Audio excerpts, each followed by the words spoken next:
તો પાટણ જિલ્લામાં પણ વહેલી સવારથી વરસાદ વરસવાનો શરૂ થઈ ગયો। નીચાણવાળા વિસ્તારોમાં પાણી ભરાઈ ગયા। રેલવે ગરનાળા પર પણ વરસાદી પાણી ભરાઈ ગયા।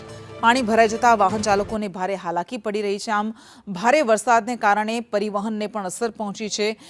ઠેર ઠેર પાણી ભરાઈ જવાને કારણે ક્યાંક વાહનો બંધ થઈ રહ્યા છે તો ક્યાંક જઈ શકાય જ નહીં તેવી હાલત થઈ ગઈ છે। પરિણામે લોકો હાલાકીમાં મુકાયા છે। પાટણ શહેરમાં આજે વહેલી સવારે 6 વાગ્યાથી લઈને જ વરસાદ શરૂ થઈ ગયો છે અને હવામાન ખાતાની આગાહી છે કે આવનારા 2 દિવસ સુધી પાટણ જિલ્લાના અંદર ભારેથી અતિ ભારે વરસાદ આવવાની આગાહી તો આપી દેવામાં આવી છે।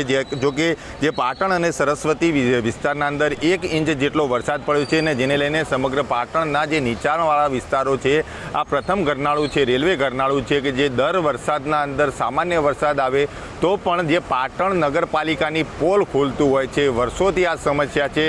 એક બીજી તરફ આ દ્રશ્યો દેખી શકો છો કે જે રિક્ષા છે તે રિક્ષા અત્યારે ગરનાળાના જે પાણી ભરાયા છે તેના કારણે ફસાઈ ગઈ છે।